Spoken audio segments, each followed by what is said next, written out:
اے ایمان والو تم پر روزے فرض کیے گئے، کما کتب علی الذین من قبلکم، اسی طرح جس طرح تم سے پہلے لوگوں پر فرض کیے گئے تھے، لعلکم تتقون، تاکہ تم پرہیزگار ہو جاؤ، متقی ہو جاؤ، اللہ سے ڈرنے والے بن جاؤ، گناہوں سے بچنے والے بن جاؤ، اپنی زندگی کو رب رسول کے احکامات کی روشنی میں گزارنے والے بن جاؤ۔ روزہ ایک پریکٹس ہے، ایک مجاہدہ ہے، ایک جد و جہد ہے۔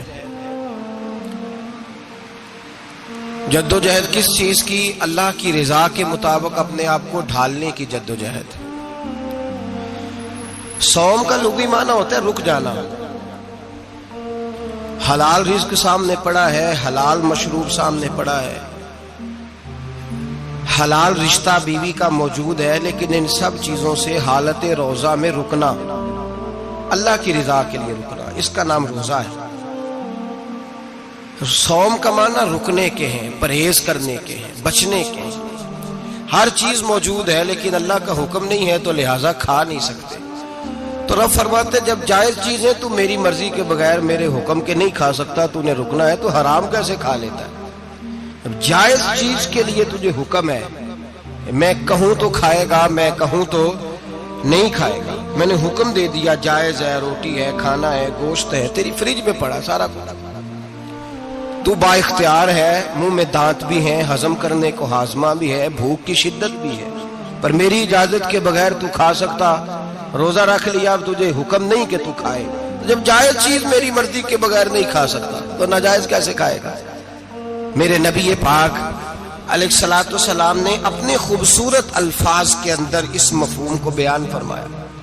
محبوب پاک صلی اللہ علیہ وسلم فرماتے جس نے جھوٹ نہیں چھوڑا، غیبت نہیں چھوڑی، برائی نہیں چھوڑی، اللہ کو اس کے بھوکے پیاسے رہنے کی کوئی ضرورت نہیں۔ وہ کاہے کا رکا ہے؟ جب کوئی کام تو اس نے اللہ کی رضا والا کیا نہیں۔ روزہ رکھ کے دغا کر رہا ہے، روزہ رکھ کے جھوٹ بول رہا ہے، روزہ رکھ کے کم ماپ رہا ہے، تول رہا ہے، دھوکہ دے رہا ہے، رشوت لے رہا ہے، فراڈ کر رہا ہے، حرام کا مال اکٹھا کر کے کہتا ہے اس میں سے چلو 10 دیگیں بھی پکا دیں گے۔ وہ بھائی جو کام اللہ نے تجھے کرنے کا حکم دیا تھا، جب تو وہ بجا ہی نہیں لا رہا، مقصد روزہ ہی تو حاصل، لعلکم تتقون۔ روزے کا مقصد یہ ہے کہ تو پرہیزگار ہو جائے۔ میرے نبی پاک علیہ الصلوۃ والسلام کی بارگاہ عالی مرتبت میں 2 عورتیں آئیں، یہ چیزیں کھا لو، کہنے لگی محبوبہ ہم نے روزہ رکھا ہوا ہے۔ فرمایا نہیں تمہارا تو روزہ نہیں ہے، حضور رکھا ہوا ہے روزہ، سحری سے لے کر اب تک کچھ نہیں کھایا، شام تک بھی نہیں کھائیں گی۔ محبوب نے فرمایا ذرا کہہ تو کرو، الٹی تو کرو۔ کہہ کی تو ان کے حلق سے خون بھی نکلا اور گوشت کے لوتھڑے بھی نکلے، پھوٹیاں بھی نکلی۔ نبی پاک نے فرمایا وہاں بیٹھ کے تم نے اپنے جاننے والوں کی غیبت نہیں کی، چغلی نہیں کھائی؟ خاموش ہو گئیں، گردنیں جھک گئیں۔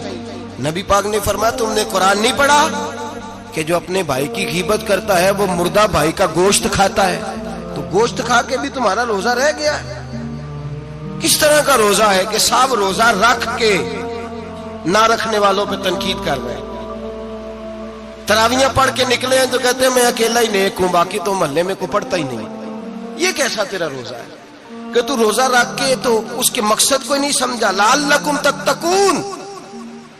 روزہ دار تو وہ ہے کہ روزہ رکھا ہوا ہے، کھانے بھی سے رکا ہے، پینے سے بھی رکا ہے، عمل زوجیہ سے بھی رکا ہے، پھر وہ جھوٹ سے بھی رکے، غیبت سے بھی رکے، بدنگاہی سے بھی رکے، حرام خواری سے بھی رکے ساری چیزوں سے۔ یہ بتلائیے کہ روزے کی حالت میں اپنی بیوی کے پاس جانا منع ہے تو غیر محرم کو دیکھنا جائز ہے؟ ہمارے ٹی وی پہ میں نے پہلے بھی کہا تھا کہ ہم ٹھیکیدار اور ذمہ دار نہیں ہیں مذہب کے۔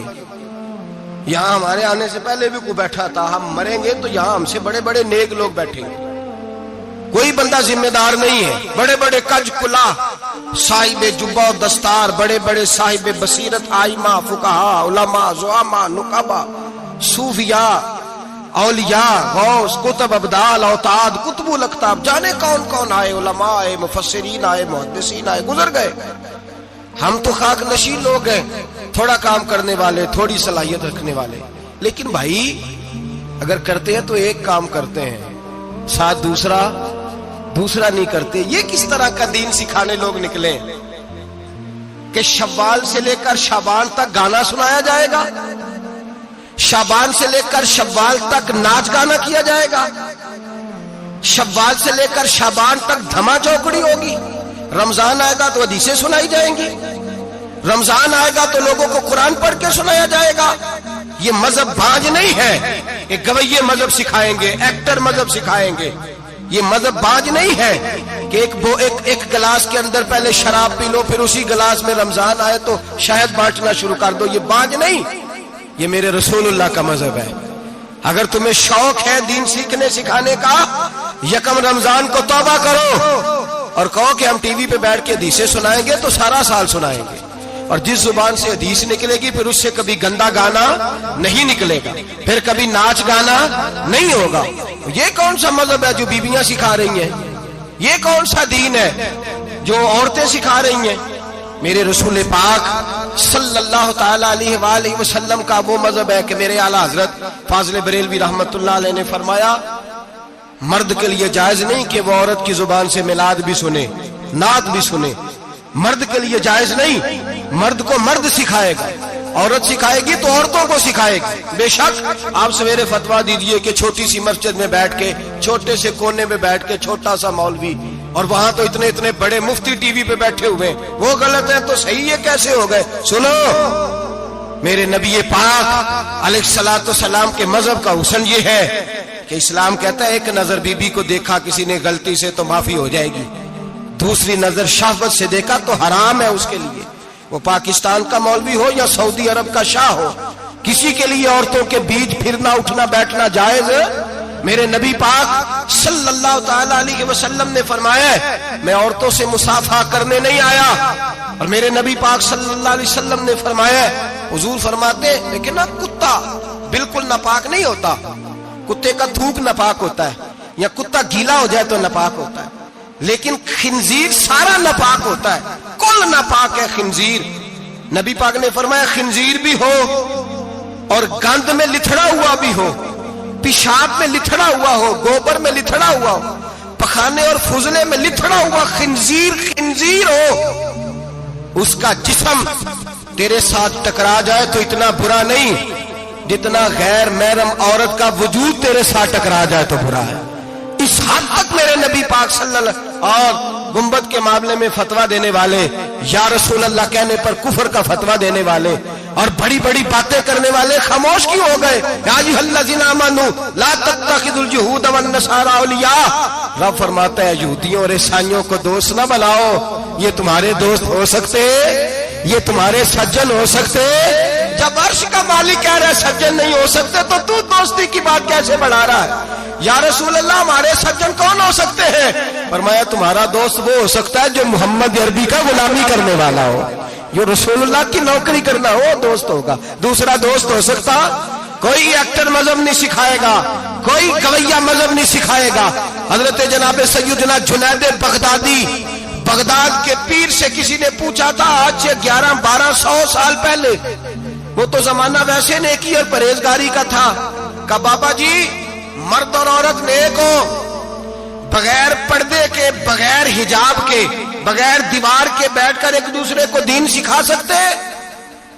حضرت صاحب بتائیے, مرد اور عورت نیک ہو تو بغیر پردے اور حجاب کے ایک دوسرے کو دین سکھا سکتے ہیں؟ تو حضرت جنید بغدادی فرمانے لگے سکھانے والا حسن بصری ہو اور سیکھنے والی رابعہ بصری ہو تو پھر بھی بغیر پردے کے بیٹھنے کی اجازت نہیں. تو مفتی صاحب کو اجازت کس نے دی؟ مولانا صاحب کو اجازت کس نے دی؟ بڑا وہ نہیں ہوتا جو ٹی وی پہ زیادہ آتا ہے, بڑا وہ ہوتا ہے جو رسول اللہ کے دین پہ عمل زیادہ کرتا ہے. حضرت عبداللہ ابن مسعود رضی اللہ تعالیٰ عنہ فرماتے زیادہ باتیں کرنے والا عالم نہیں ہوتا. حضور پھر عالم کون ہوتا ہے؟ فرمایا پڑھو قرآن, انما یخشی اللہ من عبادہ العلماء.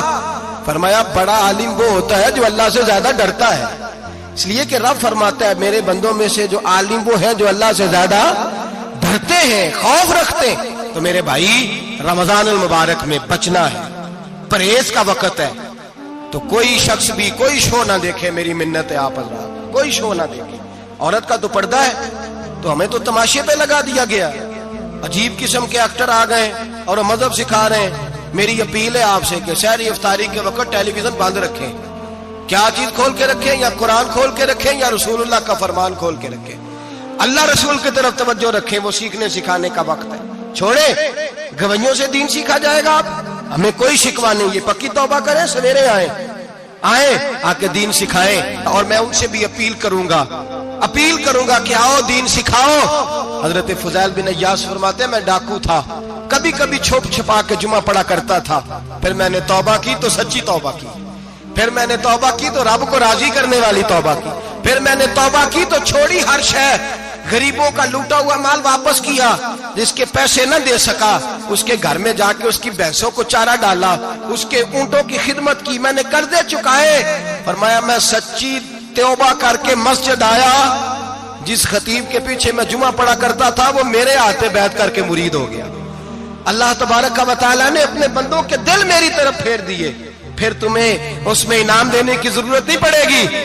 پھر تم کٹیا نشین بن کے بھی دین پھیلاؤ گے تو اللہ اس میں تاثیر پیدا فرما دے گا.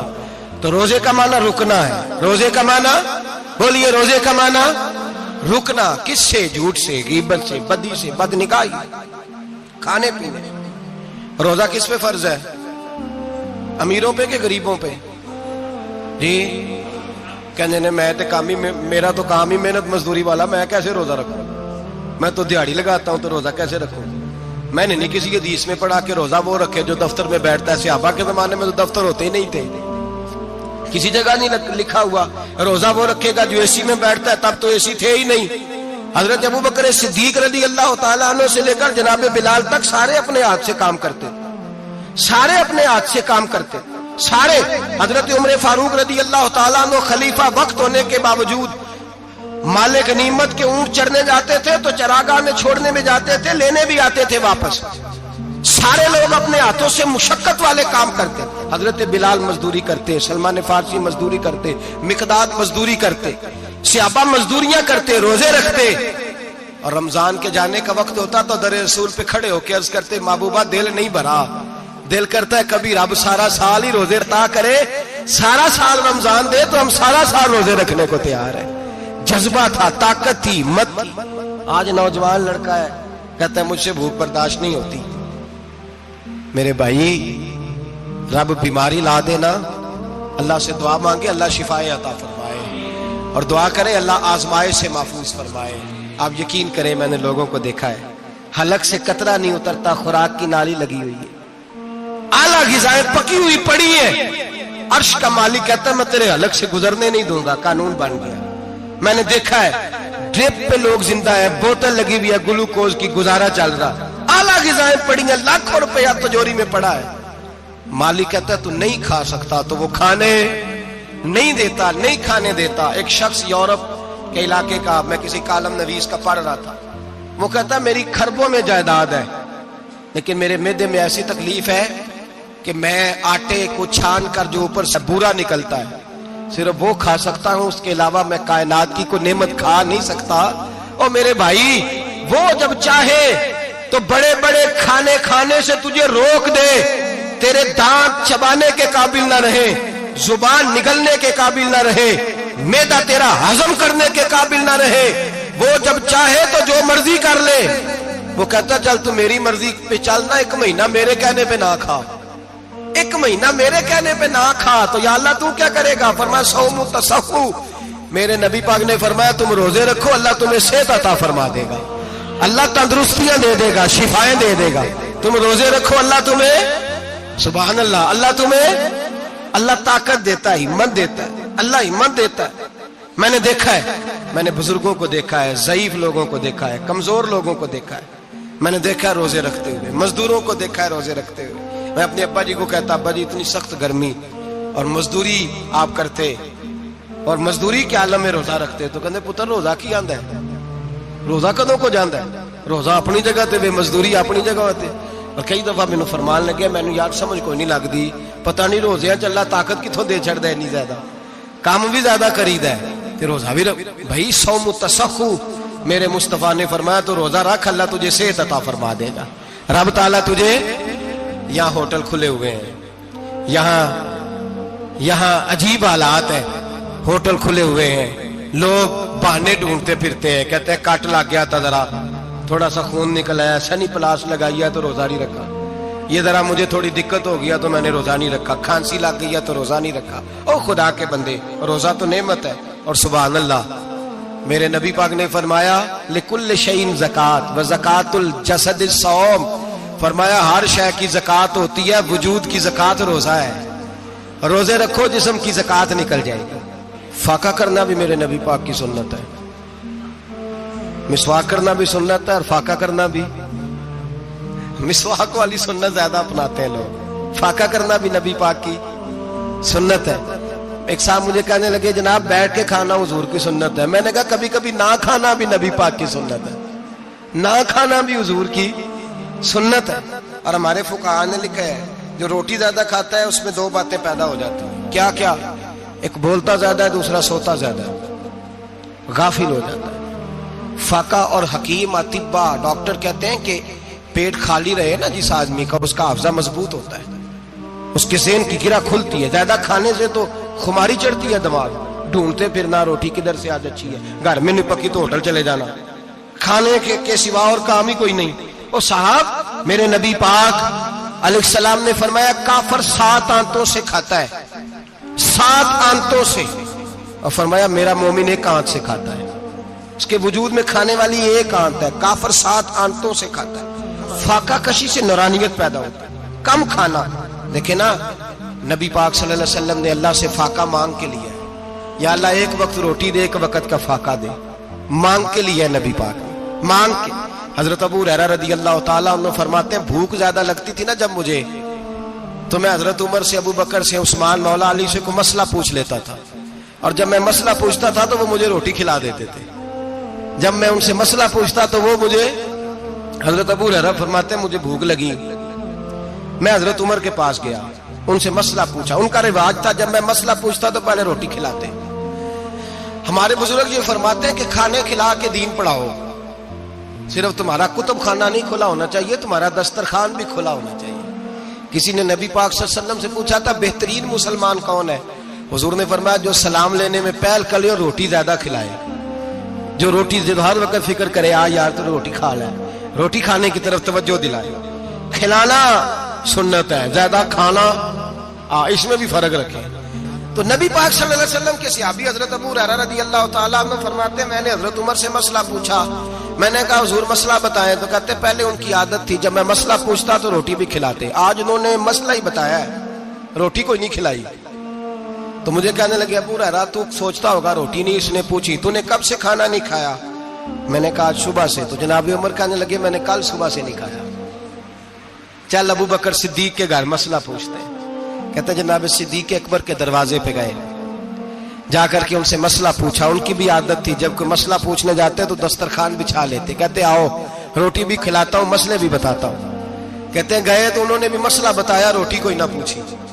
تو کہنے لگے عمر ابو ہریرہ تم لوگوں نے کل پرسوں سے نہیں نہ کھایا ہوگا، اور ابو بکر کو 4 دن گزر گئے ہیں، تھوڑا سا دودھ ملا ہے یا کھجور ملی ہے، روٹی کوئی نہیں ملی، چلو در رسول پہ چلتے ہیں، آؤ حضور کی بارگاہ۔ کہتے ہیں نبی پاک کی بارگاہ میں آئے، حضور نے چہرے دیکھے، کریم سے مسئلہ نہیں پوچھنا پڑا۔ میرے مصطفیٰ کریم نے فرمایا بھوک لگی ہوئی ہے تم تینوں کو، 3-4 دن ہو گئے؟ اللہ کے رسول نے فرمایا مجھے پورا ہفتہ ہو گیا ہے۔ سبب کچھ اور ہے جس کو تو خود سمجھتا ہے، زوال بندہ مومن کا بے زری سے نہیں، بھوک نقصان کا وجہ نہیں بنی، وجہ کوئی اور بنی ہے۔ رشوتیں جو بازار گرم ہوئے ہیں لوٹ مار کے، یہ روٹی کے لیے نہیں، یہ زیادہ کھانے کے لیے، یہ بینک بیلنس کے لیے گرم ہے۔ یہ لوٹ مار کا مقصد کوٹھیاں بنانا ہے، روٹی کا تو رب کریم کا وعدہ ہے۔ جو روز روتا ہے شام کو کہ میرا کاروبار کوئی نہیں، اصل میں کہتا ہے بنگلہ کوئی نہیں، اصل میں کہتا ہے کار کوئی نہیں، پجارو کوئی نہیں، روٹی تو اللہ عطا فرماتا ہے، اس کا وعدہ ہے۔ فرمایا حضور نے 3 دن بیت گئے، چلو میرا بے تکلف صحابی ابو الحسن انصاری، وہ بڑے نصیب والے ہوتے ہیں جن کو میرے نبی پاک خود کہتے تھے کہ تیری فلانی ذمہ داری ہے۔ اس زمانے کا تو کسی کو کہہ دیا جائے یہ تیری ذمہ داری ہے تو کہتا ہے یہ تو پھٹیکے ڈالنے لگ گیا، یہاں سے تو چھٹی کر جانی چاہیے۔ خوش ہوتے تھے صحابہ کہ ہماری ذمہ داری لگی۔ کہتے ہیں حضرت ابو الحسن انصاری کے گھر گئے، نبی پاک نے فرمایا بھوک بڑی لگی ہے، کھانا لا۔ کہتے ہیں حضور نے اسے کہا تو اس آدمی کو تو وجد ہی ہو گیا. اس نے کہا میرے اتنے نصیب کہ حضور کا یہ کھانا کھلا. آؤ دیکھو دنیا والوں، آج جو سب سے زیادہ عزت والا ہے وہ میرا مہمان بنا ہوا ہے. فرماتے ہیں وہ دوڑے گئے، بکری اٹھائی، ذبح کی، بیوی کو کہنے لگے روٹی تیار کر. ادھر کھجوریں توڑی، انگور توڑے، کہنے لگے حضور آپ جب تک تناول کریں تب تک کھانا پک جاتا. حضرت عمر کہتے ہیں روٹی پک کے آئی، بڑا پیارا گوشت، بڑا اچھا سالن، بڑا خوبصورت خلوص والا کھانا. فرماتے ہیں میں نے بڑا ہی کھایا. نبی پاک نے نہ ایک روٹی لی اور چھوٹی چپاتی، تھوڑا تھوڑا سالن کونوں سے، اور جب نبی پاک نے کھا لیا تو حضور کی آنکھوں میں آنسو آئے. حضرت عمر کہنے لگے حضور روئے کیوں؟ نبی پاک نے فرمایا سوچتا ہوں 7 دن کے فاقے کے بعد کھایا ہے، پر ڈرتا ہوں رب اس کا حساب پوچھے گا تو جواب کیسے دینا ہے، اس کا حساب بھی تو دینا ہے نا جو کھایا ہے. تو حضرت عمر فاروق کے ہاتھ میں کچھ چیز تھی، زور سے زمین پہ ماری، کہا محبوبہ 7 دن کے بعد بھی روٹی کھائے تو حساب دینا ہے. نبی پاک فرمانے لگے عمر وہ مالک ہے نا، تو جب دیتا ہے تو حساب نہیں لے سکتا، حساب تو دینا ہے، حساب تو دینا ہے، تیاری رکھو. صحابہ کرام فرماتے ہم نے ارادہ کیا کہ آج کے بعد ہم پھر فاقے کریں گے، کم کھائیں گے، اس لیے کہ حساب دینا ہے. میرے بھائی وہ فاقہ کشی کرتے تھے، ڈرتے تھے. یہاں تو لوگ کھا کے بیمار ہیں، کھاتے جا رہے ہیں، سوتے جا رہے ہیں، کھاتے جا رہے ہیں، سوتے جا رہے ہیں. یہ بھی وقت آئے گا رمضان شریف کا، سویرے درس پہ آؤ کہتے نیند بڑی آتی ہے، سویرے 2 سپارے پڑھ کے سویا کرو کہتے صاحب نیند بڑی آتی ہے. فجر کے بعد ہی تو وقت ہوتا ہے اللہ اللہ کرنے کا، شہری کا. کھاتے جا رہے ہیں، سوتے. لوگ جماعت سے نماز نہیں پڑھتے، سو جاتے، جماعت کا ثواب چھوڑ کے سو جائیں گے. بھائی رمضان مبارک میں فاقہ کشی کی ٹریننگ ہوتی ہے، فاقہ کشی کی تربیت لے. رمضان میں روکے اپنے آپ کو، تربیت ہوگی. اور ہمارے صوفیاء فرماتے ہیں جو زیادہ کھاتا ہے اس کا نفس اس کو زیادہ پہ مائل کرتا ہے، خواہشات نفس پیدا ہوتی ہیں. میرے نبی پاک علیہ السلام نے جوانوں کو حکم دیا ہے یا معاشر الشباب، او جوانوں. یا رسول اللہ کیا حکم ہے؟ فرمایا یا نکاح کر لو اگر طاقت ہے، نہیں طاقت تو روزے رکھو. حضور روزے سے کیا ہوگا؟ فرمایا تمہارا نفس کچلا جائے گا، شیطان وسوسہ اندوزی نہیں کرے گا. آج نوجوان بڑھ بڑھ کے کھاتا ہے، بہت زیادہ کھاتا ہے، کبھی اس ہوٹل سے کھاتا ہے، کبھی اس ہوٹل سے کھاتا ہے. اتنا زیادہ کھائیں گے تو نفسانی قوتیں اچھل کر کے آئیں گے، مشکل ہو جائے. شادیاں دیر سے ہوتی ہیں، ماں باپ آنکھیں بند کر کے بیٹھے ہوئے ہیں. اگر ماں باپ کی ذمہ داری ہو اور ماں باپ نکاح نہ کرے تو نبی پاک نے فرمایا بچے گناہ کریں گے تو جتنا گناہ بچے کو اتنا باپ کو بھی ہوگا. تو ماں باپ چپ ہیں. دوسرا شادی مشکل بڑی ہے، مہنگی بڑی. اور تیسرا نہیں کر رہے کچھ لوگ تو روزے بھی نہیں رکھ رہے. تو رمضان ان کے لیے بھی وقت ہے، نفسانی قوتیں کچلی جائیں گی. کھانا جتنا کم کھایا جائے گا اتنا وجود کے اندر نفسانی خواہشات کم پیدا ہوں. تو رمضان تو پریکٹس ہے مجاہدے کی، دین کی. اور دوسرا میرے حبیب پاک صلی اللہ علیہ وسلم نے فرمایا ہے، حضور فرماتے ہیں کہ رمضان اور قرآن کا آپس میں رشتہ ہے. قرآن پاک کتنا پڑھنا چاہیے روزانہ؟ زیادہ سے اللہ جزا دے. امید ہے آپ زیادہ سے زیادہ ہی پڑھتے ہوں گے. بھائی سنیں، حدیث مبارکہ میں نبی پاک نے فرمایا رمضان اور قرآن دونوں مل کے نا، بڑی پیاری حدیث ہے، فرمایا دونوں مل کے اللہ کی بارگاہ میں میری امت کی سفارش کریں گے. رمضان اور اللہ اکبر. کس طرح؟ نبی پاک فرماتے ہیں رمضان کہے گا اے اللہ دن کے وقت میں نے اسے تیری رضا کے لیے کھانے پینے سے باز رکھا، اور قرآن کہے گا یا اللہ رات کو تیری رضا کے لیے کھڑا ہو کے یہ قرآن سنتا تھا. رمضان اور قرآن دونوں سفارش کریں گے. ہم نا بڑا کچھ پڑھتے ہیں، سنتے ہیں، سیکھتے ہیں. اب یقین کریں یہ کھاتے بھائی کا بھائی سے اختلاف ہو جائے نا تو وہ 30 سال پرانے کھاتے کھول کے لے آتا ہے، ساری رات ڈھونڈتا ہے کہ میرے پیسے کہاں سے نکلتے ہیں. پڑھ لیتا ہے. قرآن پاک کی باری آتی ہے تو نہیں پڑھتے قرآن پاک. ابا جی کا ختم ہوتا ہے تو مانگتے پھرتے ہیں، کہتے 2 قرآن پاک 10 قرآن پاک.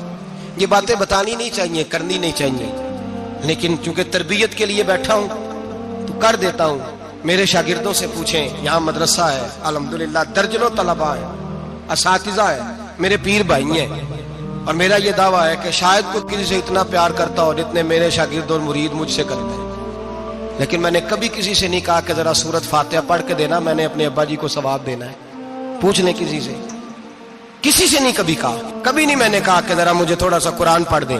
میں اس کو ناجائز نہیں کہتا، پڑھوانا چاہیے، لیکن میں اپنے والدین کے لیے کبھی سوال نہیں کرتا کہ مجھے ذرا پڑھ کے دو، میں نے بخشنا ہے، اس لیے کہ میں نے ذاتی طور پہ روٹین بنائی ہے۔ میں سمجھتا ہوں کہ کائنات کے اندر میرے اوپر جن لوگوں نے احسان کیے ان میں سب سے زیادہ حصہ میرے ماں باپ کا ہے۔ میں سمجھتا ہوں اس بات، کتنا نالائق ہوں میں کہ میں ایک مہینے میں ایک قرآن پاک بھی پڑھ کے ان کی روح کو احسان نہیں کر سکتا۔ میرا یہ طریقہ ہے ذاتی، میں قدغن نہیں لگاتا، میرا ذاتی طریقہ یہ، الحمد سے شروع کرو اور 2 سورتیں چھوڑ کے قرآن پاک ختم کر دو آخری، اور پھر فلق اور ناس صورتیں ساتھ لے جاؤ۔ یہاں بیٹھ کے سالے ثواب نہیں کرنا، ختم نہیں دلانا، ساتھ لے جاؤ، قبر پہ کھڑے ہو جاؤ اور فلق اور ناس صورتیں قبر پہ بیٹھ کے تلاوت کرو، اور جو قرآن مجید پڑھا ہے ان کی روح کو وہاں احسال کرو۔ او بھائی، اولاد جب ماں باپ کے لیے پڑھتی ہے تو اسے کہنا نہیں پڑتا اللہ بخش دے، اس لیے کہ اولاد کی نیکیاں خود بخود ماں باپ کے کھاتے میں جمع ہوتی ہیں، خود نیکیاں جمع ہوتی ہیں۔ میرے بھائی، تو بچوں سے یہ تو مطالبہ کرتا ہے کہ بیٹا اس سال رمضان المبارک میں میرے لیے ستو ضرور بنانا، فلانی چٹنی ضرور تیار کرنا، یہ کیوں نہیں کہتا بیوی سے کہ ڈشیں کم بنانا؟ تو بھی بیٹھ کے قرآن پاک پڑھ، میں بھی قرآن پاک پڑھتا ہوں۔ ادھر آؤ بیٹا، یہاں بیٹھ کے تلاوت کرو، میں بھی کرتا ہوں۔ بیٹی ادھر آؤ، بیٹھ کے قرآن پاک پڑھو۔ کتنا وقت لگتا ہے؟ حافظ اور قاری اور علماء اگر پڑھے تو 20-25 منٹ لگتے ہیں قرآن پاک کا سپارہ پڑھنے، اور اٹک اٹک کے پڑھنے والا بھی پڑھے تو 1 گھنٹہ لگ جائے گا۔ اور میرے نبی پاک صلی اللہ علیہ وسلم نے فرمایا جو قرآن پڑھتے ہوئے اٹکتا ہے اللہ اسے ڈبل ثواب عطا فرماتا ہے۔ فرمایا جو زبانی پڑھے سنگل ثواب، جو دیکھ کے پڑھے اسے ڈبل ثواب۔ حضور کیوں؟ فرمایا اس لیے کہ میرا قرآن دیکھنے پہ بھی اللہ ثواب عطا فرماتا ہے، قرآن دیکھنے پہ بھی اللہ ثواب دیتا ہے، دیکھنے کا بھی ثواب۔ رمضان شریف میں قرآن پاک پڑھے، کھول کے پڑھے۔ اور میرے بھائی، اگر تیرا بچہ پڑھے، اگر تیری بیٹی پڑھے، کائنات کا خوش نصیب باپ وہ ہے کہ بیٹا قرآن پڑھے، چاہے ناظرہ ہی پڑھے، جس کی بیٹی پڑھے۔ زندگی میں انہیں اس کام پہ لگا جاؤ، مرنے کے بعد بھی پڑھیں گے۔ امام جلال الدین سیوطی شافعی رحمت اللہ علیہ فرماتے حضرت عیسیٰ قبر کے پاس سے گزرے، قبر پہ عذاب ہو رہا تھا، اللہ کا غضب برس رہا تھا، جناب عیسیٰ استغفار پڑھتے ڈرتے گزر گئے۔ تھوڑی دیر کے بعد، چند گھنٹوں کے بعد گزرے تو اسی قبر پہ پھول کھلے ہوئے تھے، رحمت برس رہی تھی۔ حضرت عیسیٰ علیہ السلام عرض کرنے لگے مولا تو بے نیاز ہے، میری طاقت نہیں تیرے کاموں میں بولنے کی، پر ابھی تو یہاں عذاب ہو رہا تھا، ابھی رحمت برس رہی ہے۔ جناب عیسیٰ کہتے ہیں آواز خدا بندی آئی، عیسیٰ بندہ بڑا گناہگار تھا، پاپی تھا، مجرم تھا، خطا کار تھا، لیکن جب اس کا انتقال ہوا، اس کی بیوی حاملہ تھی، اس کے پیٹ میں بچہ تھا، بچہ اس کے انتقال کے بعد پیدا ہوا، آج وہ 4-4.5 سال کا ہوا ہے، مکتب میں گیا ہے، مدرسہ میں گیا ہے، استاد نے بسم اللہ شریف پڑھائی ہے، فرمایا اس نے توتلی زبان سے کہا ہے بسم اللہ الرحمن الرحیم، کہ عیسیٰ مجھے بتلا اس زمین پر وہ معصوم جسے ابھی رحمان اور رحیم کہنا نہیں آتا، وہ توتلی زبان سے مجھے رحمان اور رحیم کہے اور میں اسی زمین پہ اس کے باپ کو عذاب دوں؟ فرمایا اس نے ایک بار رحمان اور رحیم کہا ہے، میں نے اس کی باپ کی قبر کو نور سے معمور فرما دیا ہے، نور سے بھر دی ہے قبر، برکت سے بھر دی ہے۔ اللہ کرے میرے بیٹے بھی قرآن پڑھیں، اللہ کرے میری بیٹیاں بھی قرآن پڑھیں، اللہ کرے ہم سب کی اولادیں قرآن پاک پڑھیں۔ لیکن نا امام اعظم ابو حنیفہ رمضان میں 61 قرآن پاک پڑھتے تھے۔ کتنے؟ 60 ٹیک، اللہ اکبر۔ ایک قرآن پاک دن میں پڑھتے پورا، ایک رات کو پڑھتے، ایک تراویح میں پڑھتے، 61 قرآن پاک امام صاحب پڑھتے۔ آپ فرماتے میں نے چھوڑ دیے ہیں سارے وظیفے، میں صرف رسول اللہ کا قرآن پڑھتا ہوں۔ رمضان سارا قرآن پاک، سارا رمضان۔ اب تو عادت ہی نہیں رہی ہمیں قرآن پاک کی۔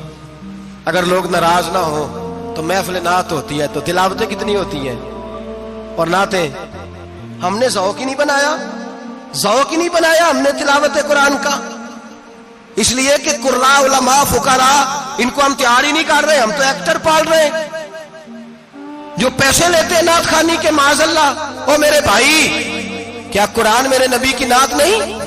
حضرت عائشہ صدیقہ رضی اللہ تعالیٰ عنہ کے پاس صحابہ گئے، کہنے لگے اماں جی ہمیں نبی پاک کا اخلاق بتلائیں، تو اماں جی کہنے لگی جاؤ جا کے قرآن پاک پڑھو، کالا خلقہ القرآن، سارا قرآن میرے نبی کے اخلاق کا انعام ہے، یہ ساری نعت ہے، یہ ساری نعت ہے۔ اس نعت کو سننے لوگ کیوں نہیں آتے؟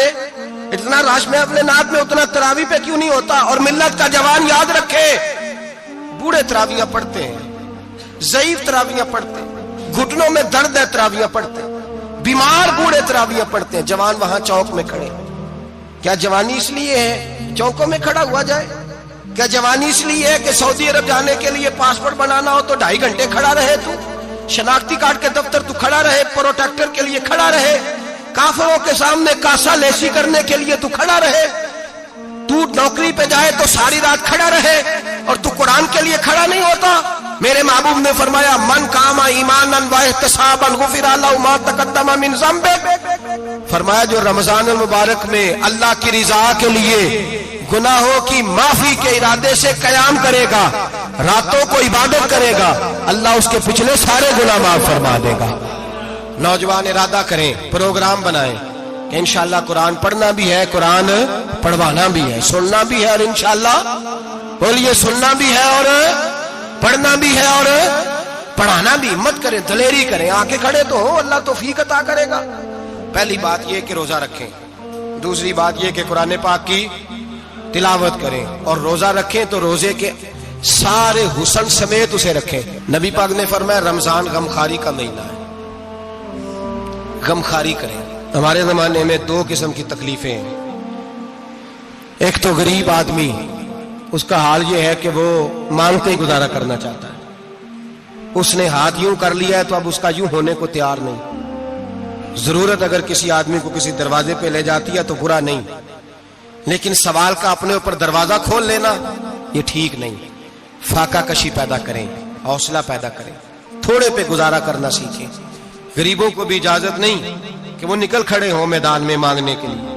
ٹولیاں نکلتی ہیں رمضان میں، جتھے نکلتے ہیں خیرات کٹھی کرنے والے، بچیں۔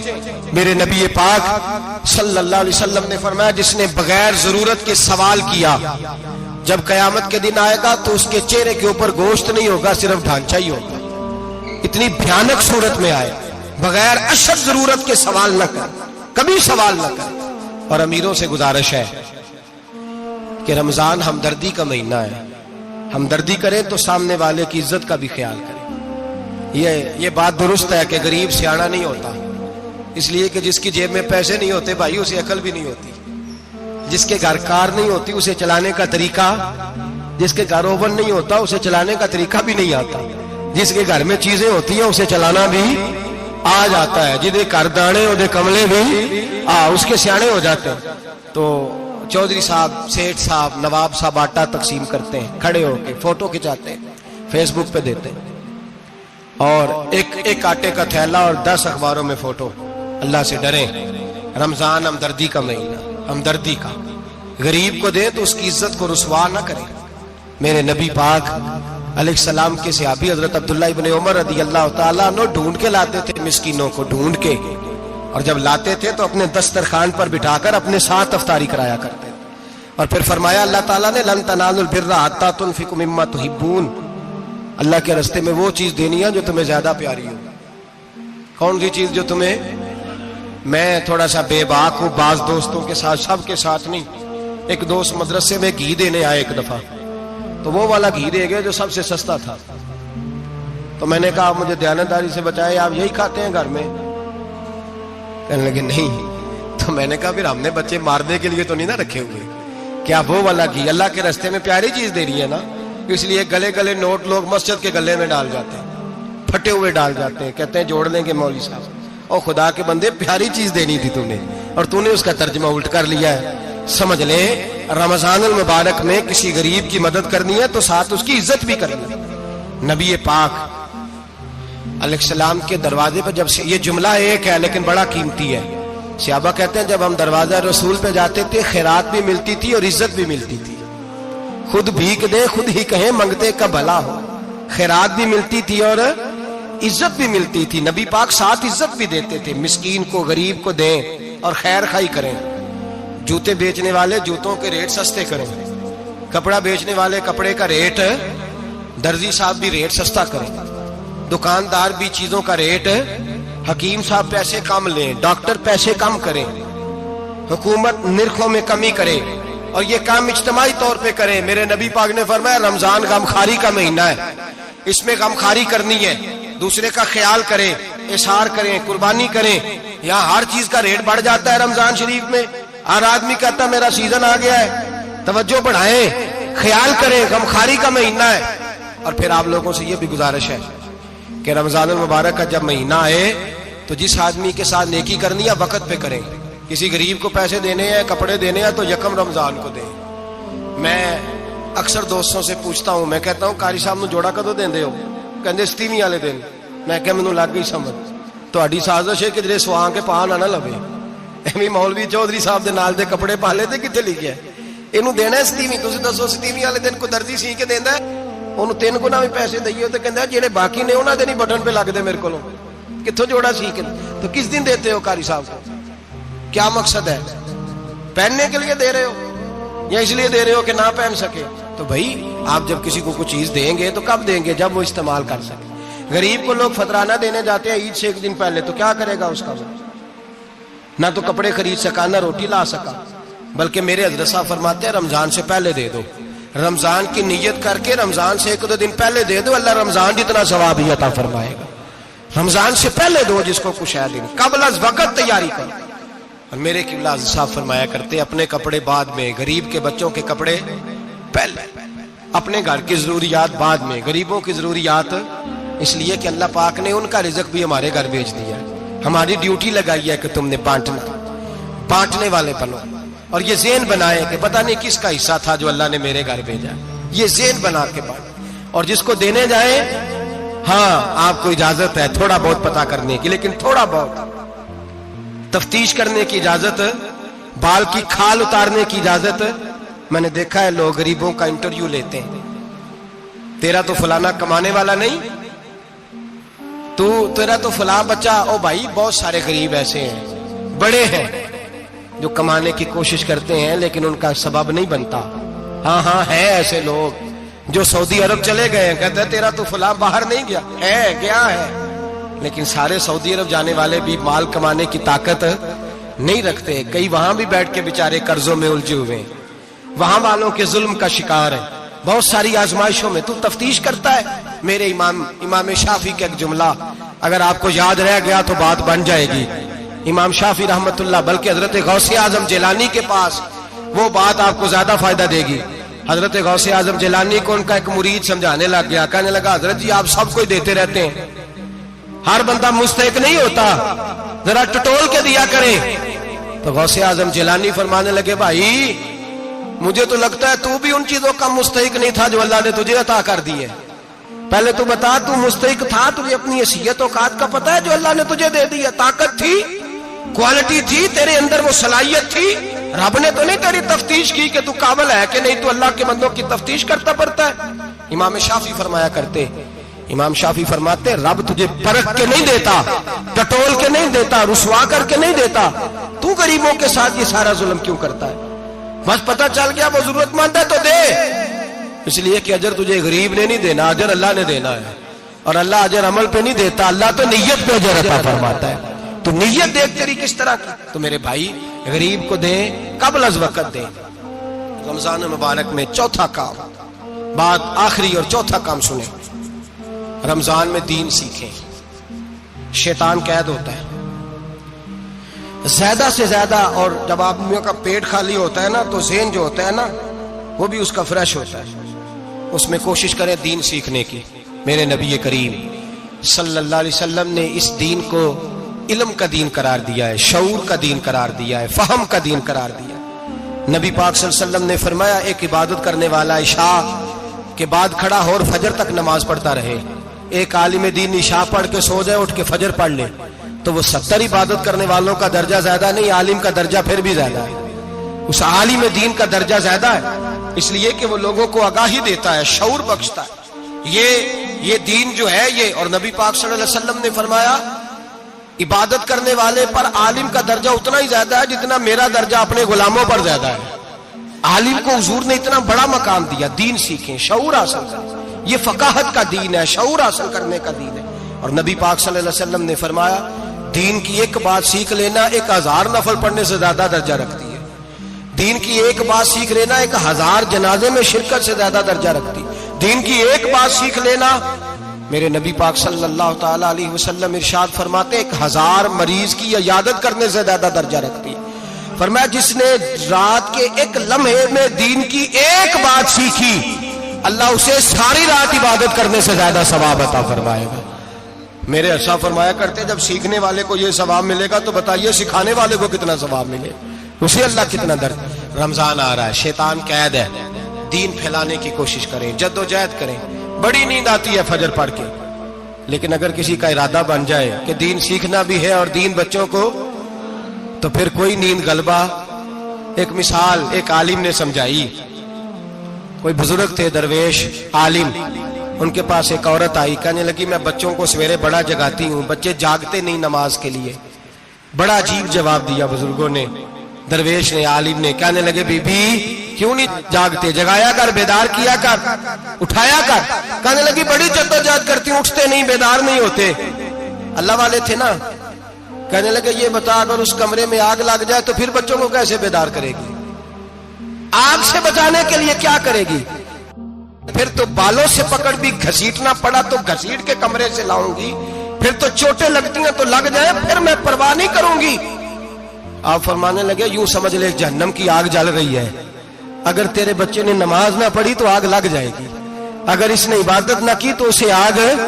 اب جیسے بھی تجھے اٹھانا پڑتا ہے اٹھا گھسیٹ کے باہر لا, لیکن اس کی نماز قضا. نیند بڑی آ رہی ہے سویرے, لیکن اگر دین نہ سیکھا تو مشکل ہو جائے گی. جیسے بھی اپنے آپ کو جگانا چاہیے, ہمت کرنی چاہیے, دلیری کرنی چاہیے.